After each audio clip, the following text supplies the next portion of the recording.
Hello, everybody, and welcome back to another episode of the Podium Pushers podcast with Justin and Brandon.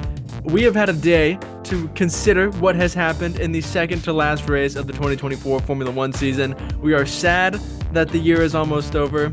We thought Qatar might be handing us a bit of a poor race, and then one loose wing mirror threw the race into absolute chaos. It would have been too simple to throw out a VSC, wouldn't it, Brandon? But here we are. Lots of drama to talk about. What a race we witnessed in Qatar. Yeah, it was crazy, and the weekend was all kind of going to what you would assume a normal sprint weekend would look like, right up until the bitter end of the race. So it was a crazy weekend, but it was a lot of fun to watch everything happen and unfold in real time, and then not really understand what's happening and all that stuff. So It was all looking like a standard weekend, a pretty boring sprint race. The actual race itself was looking boring. And I said, sure, we're due for a poor race sometime in 2024. They can't all be absolute bangers. And then the FIA said, don't worry, we'll handle it, guys. We've got it. So let's jump right into my one sentence rundown, which is why can the FIA not figure out how to run a Grand Prix? There have been instances this year where there have been some calls, maybe non-calls, some decisions that have been made with penalties that we have questioned and we have wondered. There are certain times penalties were handed out or not handed out. And then a new race director was announced recently for the final three races of the year, and we thought surely it can't get any worse. It has to be better. And it might have gotten worse. It started before the Grand Prix even happened, where Max Verstappen got a one-place grid penalty. First off, I haven't seen a one-place grid penalty in my entire time watching Formula One, and I'm pushing 7 years watching this sport now. Never once have I seen a one-place grid penalty handed out, and it was on an out lap for George Russell. It wasn't even a fast lap. So outrageous penalty. And then we show up to the race. Lando Norris gets an absurd stop and go penalty. And I understand that, you don't want drivers going through yellow flags and it's a safety thing, but it doesn't feel like the punishment fits the crime. Like, yes, Lando did something wrong. He should have lifted for the yellow. It is very clear from his onboard that he did not lift at all and he gained time on Max. But a 10-second stop and go penalty, that's like a 35-second penalty. That seemed a little outrageous. Maybe like an actual 10-second penalty could have fit that crime. But I will let that one go for the sake of potentially seeing them be consistent with it in the future. Like if you're laying down the law and saying safety penalties will be dealt with as harsh as possible, perhaps I'll allow it, but I still think it was too harsh. And then for the wing mirror that was lying on the track, thanks to Alex Albon's Williams falling apart after being reconstructed for the 17th time this year, it was so obvious that it was on the track and needed to be picked up.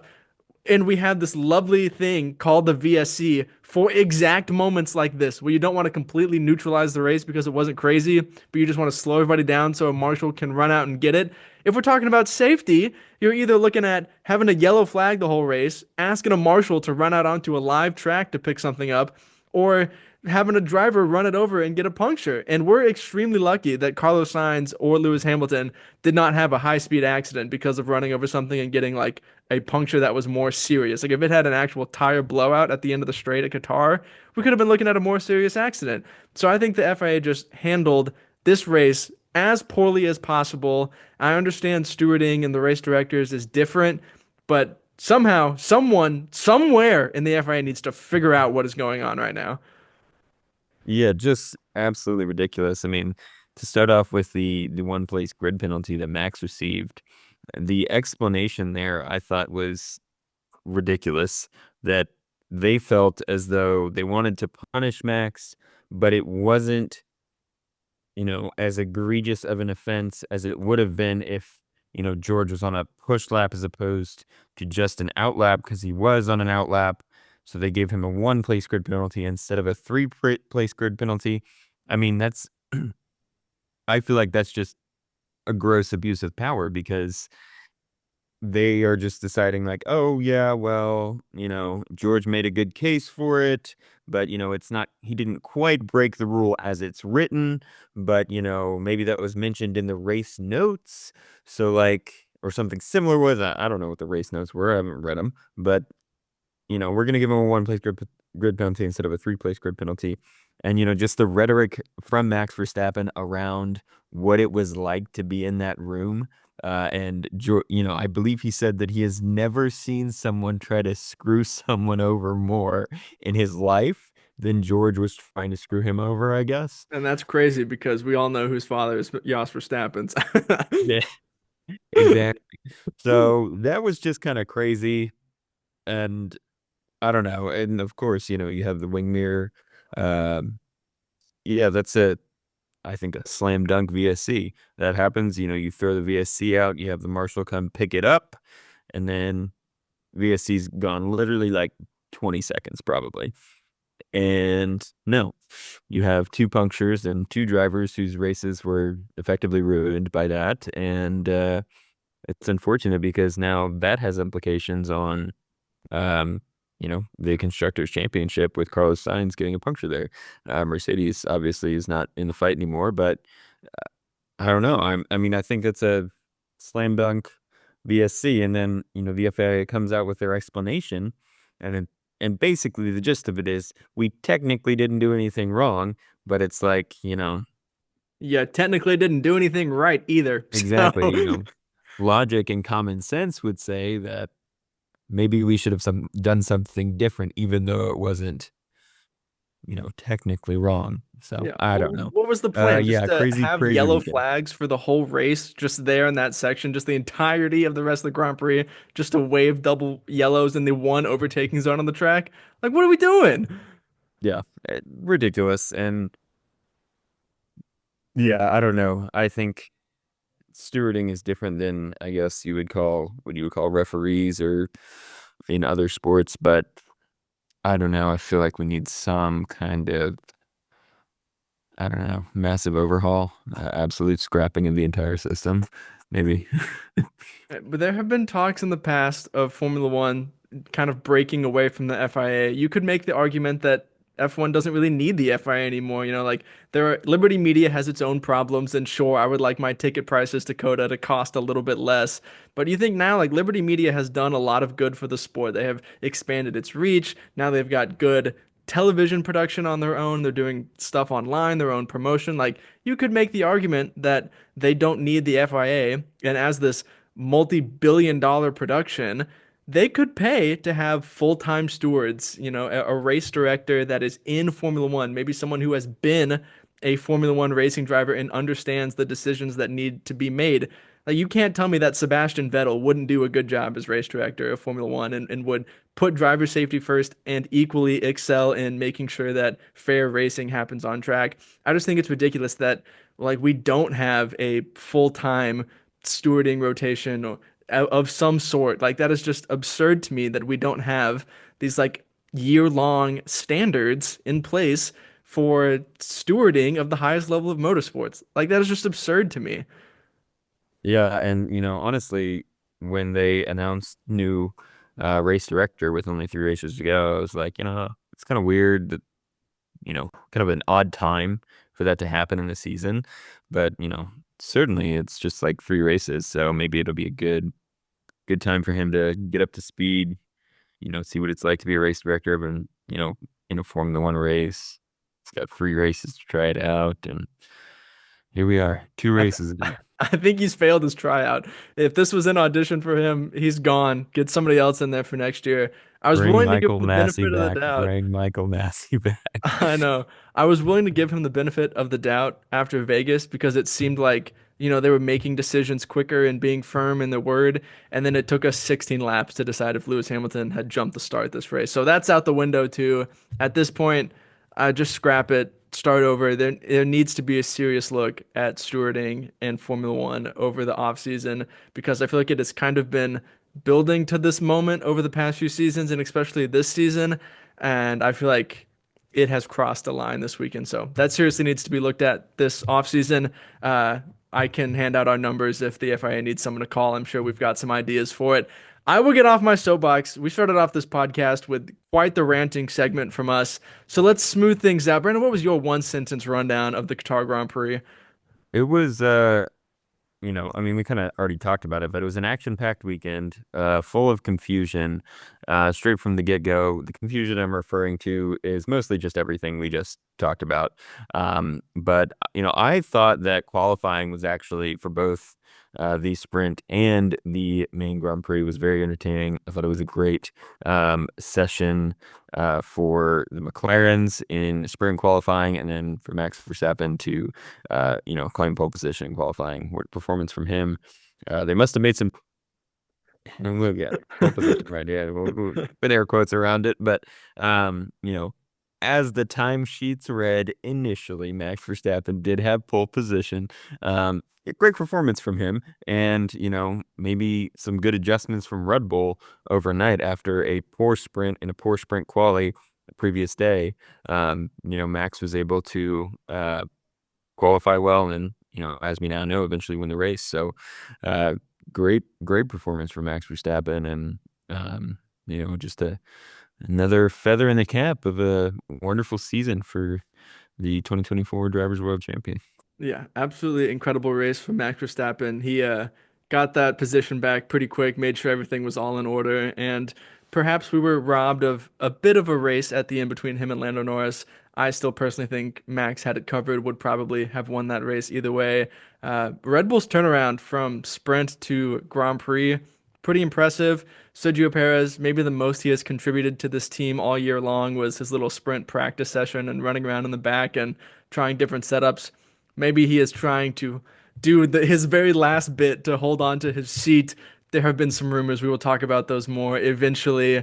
But yeah, great turnaround from Red Bull. Great weekend from Max Verstappen. A very interesting qualifyings with the track evolution. So Qatar delivered, even though it looked like it wouldn't for a little bit. Qatar certainly delivered again, and I'm glad that it wasn't as hot. Driver safety and tire blowout wasn't as big of a concern this year. So Qatar Grand Prix, year two in a row. I liked it. Thought it was a good weekend. Let's jump into our first question, which is who comes out on top in the constructors fight?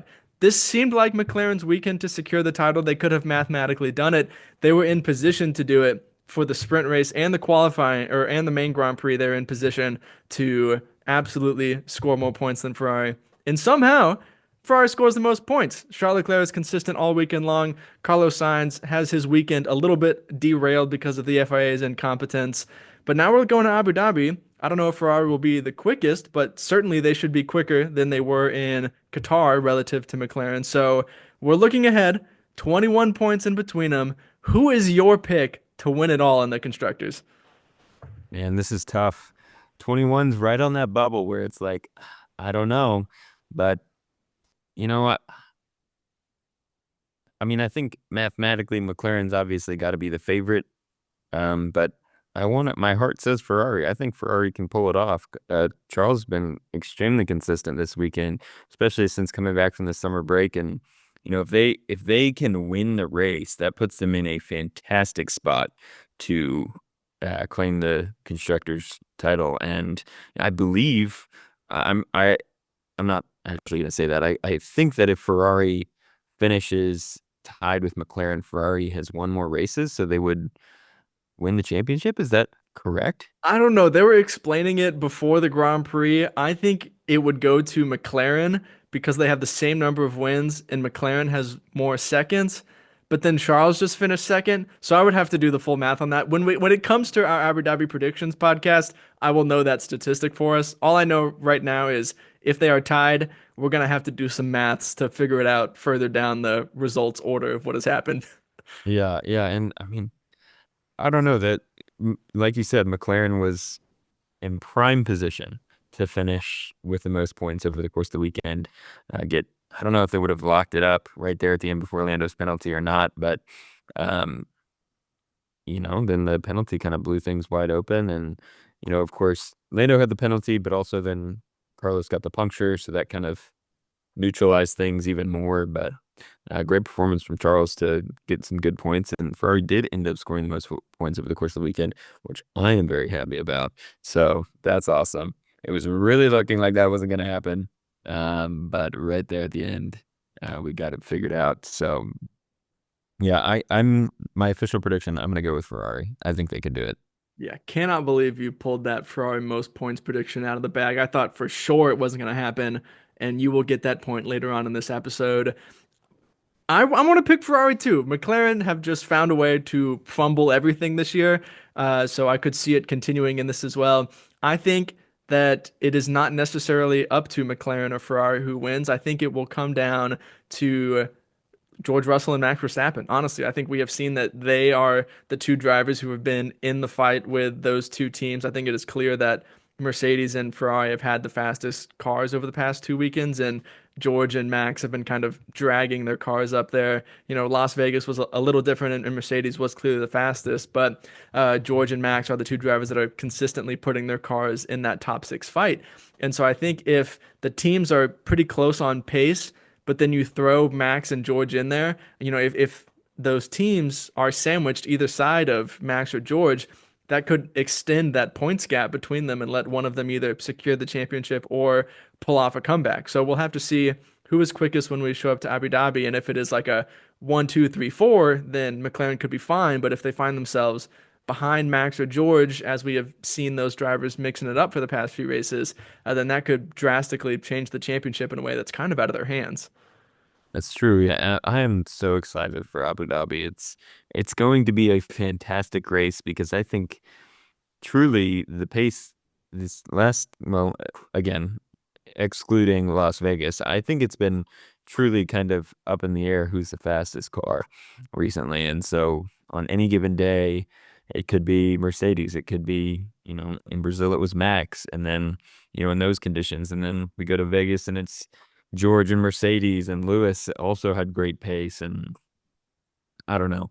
Uh, you know, McLaren looked really good up right up until the end of the weekend this weekend. So I mean, it could be anybody, and I'm really excited to be able to watch that and just kind of see first, on Friday what happens. What are we looking like? Is it going to be a competitive weekend for everybody? So I don't know. I'm really excited. I think it's going to come down to the wire. Maybe another last lap. Well, with the way that the Oh, race direction has been going recently, it very well could come down to something like that. We make a joke, but we have seen stranger things this year happen. Even this last weekend happened. So who knows what will go on in the race direction? It is going to be an incredible race in Abu Dhabi. As soon as the checkered flag falls, I'll be looking directly ahead to 2025 because if we continue in that four-team battle into next year, oh, it's going to be a perfect season, and I cannot wait for it. But you know who's not looking forward to Abu Dhabi? Esteban Ocon, because he's not going to be racing there. And that moves us right into our next question, which is what is going on at Alpine? We have another incredibly strong weekend for Pierre Gasly. Finishes P5, pretty much secures their position in the constructors' title in P6, unless Haas does something absolutely insane next weekend. On the flip side, Esteban Ocon is running a nose from the beginning of the season, and it's like 17 pounds overweight, and now he's not in the car for Abu Dhabi. Huh? So that literally came out of nowhere. That was the piece of news that I could not have picked in a million years. That's insane. What is going on at Alpine right now? I have no idea. I mean, I think number one, it's a really odd decision to have him run that spec of the car. Uh, we know that that car was not fast. It was actually very, very slow. Um, so why are they having him run it? And number two, why is he not racing? I have no idea. I mean, I think it's got to be something with the relations between him and the team. Maybe I don't know, he didn't agree with the decision to run that spec of the car or something, and somebody else thought it was the best idea in the world, and so I don't know, maybe they were button heads and they were like, ah, all right, you know, we'll let you do the test with Haas at the end of the season if you don't show up next weekend. Yeah, that was So their official reasoning was that it would allow him to do the test with Haas, but you can't tell me that the team is like, yeah, we'll just go ahead and let you go and give a benefit to our rivals. Like, there's got to be something else behind the scenes.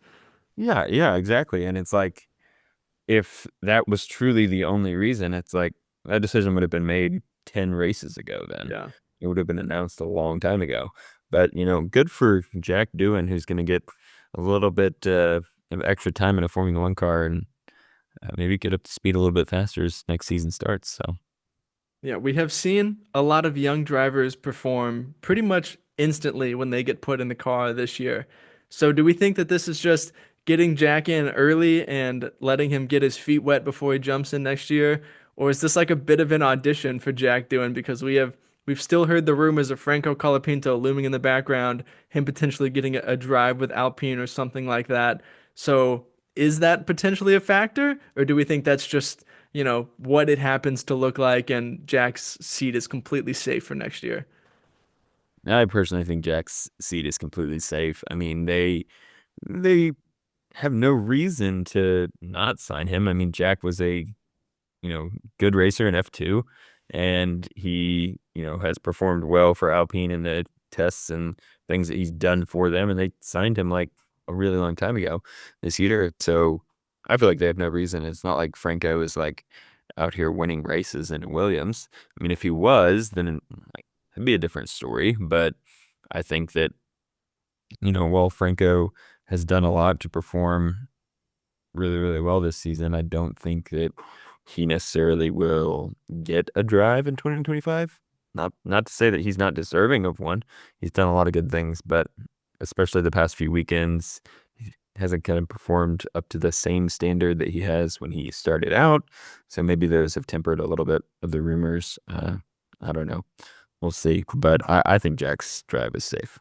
Yeah, I agree. I think Franco has enjoyed putting that Williams in the wall too many times over the past couple weekends. I think that has cooled some of the talks around him. It has come out that the talks between him and Red Bull are pretty much over. And so, it took him three crashes to not get that Red Bull seat. Somehow Sergio Perez is going on 33 and he's still in that car. But I think Jack's seat is safe, and that is that. Our last talking point. We've got Zoinks. Guan Yu Zhou scored points at the Qatar Grand Prix P8. Sure, both drivers are leaving, but it is great momentum for the team going into next season as they get closer and closer to becoming Audi. I still think they will probably be the slowest car next year, but it was awesome to see Guan Yu Zhou score some points, win driver of the day, as he is likely out of the Formula One door after next weekend's race in Abu Dhabi. Yeah, that was awesome, man. I mean, I know he has a lot of fans out there. He's the only Formula One driver on the grid from China. So I'm sure that was great for them to see that. A and it's awesome that they were able to finish the season with scoring some points. Because if you would have asked me at any point during the season if I thought they were going to score, the answer was definitely going to be no. After Bahrain, at least. But yeah, very good to see them score points and uh, some good momentum going into the next season. Something for the team to celebrate, which is important after a season that hasn't been very successful for them. It's good to have something at the end of the year to celebrate and look back on and be proud of. So that'll certainly help them. Yeah, hopefully those points won a few Christmas bonuses for a couple mechanics. They deserve it, and it was great to see Guan Yu Zhou score those points and win driver of the day.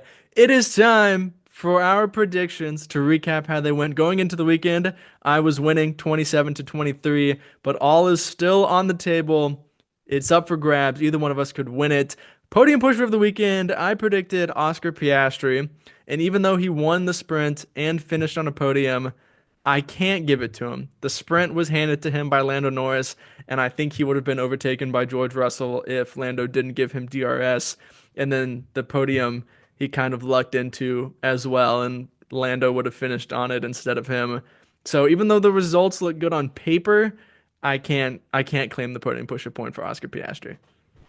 Yeah, that's fair, I suppose. I mean, Oscar had a better weekend than maybe he on paper than he actually drove to. He didn't necessarily drive to those uh standards, but I think it was still a solid weekend from Oscar, maybe just not podium pusher of the weekend status. But yeah, I went with Nico Hulkenberg, which was looking okay after the sprint. He had qualified well and then didn't have a great sprint, and then He of finished ahead course. of Max Verstappen, finished P7 in the sprint, so it was looking good after the sprint. Yeah. I mean that's fair. I mean, but then qualifying happened. Qualified like P18, I think, Yeah. and then uh, ended up not finishing the race after spinning on his own into the gravel, and not great. So it's unfortunate. Yeah, tough weekend for Nico Hulkenberg. Also was the cause of that lap one incident, so gotta dock him for that as well. This is true. Yeah, so not great for Nico Hulkenberg. Back marker of the weekend, I went for Liam Lawson, and I was like debating if I could claim this one or not because he did make it into SQ3, but then he immediately lost all of those positions in the sprint and then was eliminated in Q1 and then had potentially one of the worst dive bomb attempts of the year and almost ended Valtteri Bottas's Grand Prix and spun himself out. So yeah, I'm gonna claim it. Back mark of the weekend, Liam Lawson. I'm gonna take that point. Yeah, I wholeheartedly agree with that. He was also penalized for that move against Valtteri as well. Deservedly so. So He sent it from Las Vegas. He hadn't left yet and just sent it up the inside. Like it was bad. it was very bad, and I think anytime well, obviously with the penalties that went on this weekend, this might be a bit general of a statement, but anytime a driver is penalized for something, you know, I think that puts them in the territory for back market of the weekend. Obviously, I'm not talking about Lando Norris right now, but yeah, I think you fully get that point with Liam. I went with Fernando Alonso. Fernando kind of had a decent weekend. Throughout qualifying and the sprint, was kind of just in the middle of nowhere. I think he had a little bit better of a race, but I Finished don't think. P7, Yeah, so it's pretty good. Yeah, pretty decent. I mean, he wasn't the best driver, and he wasn't the worst driver. I think there was definitely a lot worse performances. So I don't think I can claim backmark of the weekend for Fernando. Unfortunately, he did just enough to take that point away from me, which is fine. We Yeah, still love. obviously the P7 is flattered a little bit by some of what happened in front of him, the Lewis Hamilton puncture and the Lando Norris penalty, but it was a good weekend from Fernando. Definitely outperformed his teammate, probably put that Aston Martin a little higher than it should have been. So, unfortunately, cannot claim that back mark of the weekend. Sprint pole, I said Lando Norris, which was correct. Yeah, that was a great prediction. I went with Lewis Hamilton, which was definitely not correct.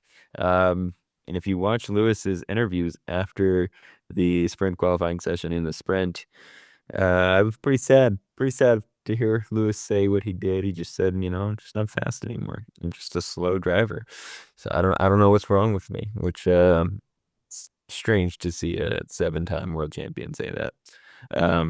But I don't know. I think Lewis is going through a lot of mixed feelings right now with Mercedes and leaving at the end of the season and all that stuff. And there's a lot of questions from the media about that, which I'm sure he doesn't love dealing with. So we can't blame Lewis wholeheartedly for his weekend. But yeah, that was not correct for my part.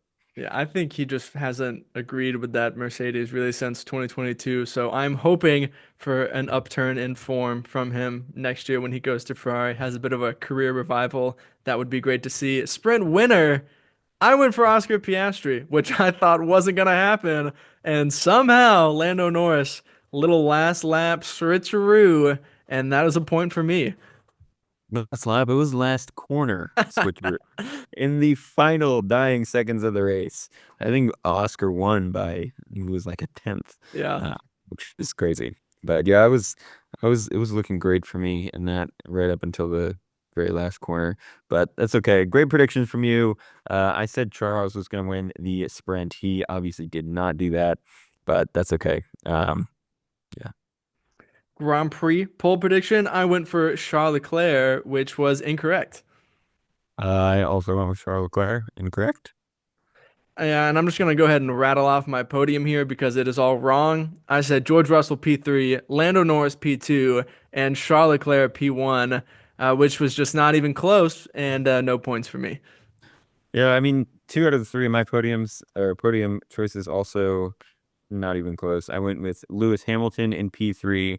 I went with Charles Leclerc in P2, which was correct. Great drive from Charles. And then I said Carlos Sainz P1, which was way off base, unfortunately. That was my wishful thinking, wanting Carlos to get one more win before the end of the season and his time with Ferrari. But maybe next weekend.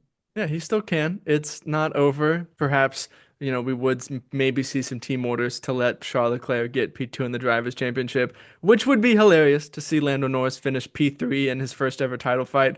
That would be very funny, but I will not dog on Lando Norris too much. Perhaps we were a bit overzealous in predicting Ferrari's pace this weekend, wanting them to be quick and win the Constructors' Championship, but that is okay. Two push-in predictions. We did pretty good here this We weekend. My did. We did. first push-in prediction was that two different teams would qualify on sprint and Grand Prix pole, which happened, and that at least two drivers would make contact during a competitive session, which also happened. So that is 2 points for me. Yeah, yeah, there was a lot of contact during the race. So you got that covered multiple times over. My two predictions were Ferrari scores the most points over the course of the weekend, which came true. That was awesome. And then that Sergio Perez scores no points over the course of the weekend, which also happened. Thank you, Sergio. And well, maybe I won't be able to get to predict that anymore in the future. We'll see what happens. But Sergio, terrible weekend from him. I don't know what he's doing. He doesn't know what he's doing. Yeah, I don't think he does either. I don't think he does either. But he got you a point, and somehow Ferrari scored the most points over the weekend. So that is 2 points for you as well. The fans at GTNG says Oscar Piastri wins the sprint race. Yes. At Not Andy Ubu says Ferrari will lead the Constructors' Championship. They closed the lead but didn't take it, so that is unfortunately incorrect. And at Raf_1213, it says Lance Stroll has gearbox issues. And I kind of want to give him half a point because Stroll did not have gearbox issues, but he did end up retiring, had a pretty tough weekend. So maybe half a point for like the Lance Stroll downfall a little bit. Yeah, I think we could do half a point because I mean, Maestro maybe not didn't have gearbox issues, but he had He issues. did have issues. He did So have issues for I sure. think we could go at half a point. Yeah, all right. Half a point awarded there. Honestly, maybe our best predictions weekend of the year. That was pretty great from us. The score is currently 32 to 26 me. So that is a 6 point lead going into the last weekend of the year. 8 points are up for grabs next weekend. So it is still on. Anything could happen. Should you have a perfect weekend, you could take home this predictions championships. Brandon, before we get out of here, what are your parting podium thoughts? Starting Podium Bugs, man, we got a couple championships going down to the wire. We've got our predictions championship and we got the constructors championship. I'm excited to watch the race next weekend in Abu Dhabi. I think it's going to be awesome, super competitive, and we'll see what happens with these championships. It's coming down to the wire. Little last lap action. I know I'm getting nervous trying to cook up my predictions for next weekend. We got to make sure maybe play it a little safe, hold on to this lead. I don't know. I might just have to be bold and see what happens and let the chips fall where they may. You might be asking yourself, there's some Sergio Perez news. You guys didn't really talk about it. We didn't really talk much about what Pierre Gasly did to get that P5. That is because we have got a brand new series starting this week, later this week. It is our driver report cards. We will be giving out grades for every single driver on the grid. So head over to our social medias and participate in that. There's a form for you guys to fill out because we want to hear your grades. So make sure you go fill that out to be a part of this new series. We're super excited about that, and we're just super thankful for all of the support that you guys have given us, continue to give us. Be sure to like, follow, subscribe, do all the things. It means a ton to us. We are super thankful, and we will see you soon as we wrap up the season together. See ya.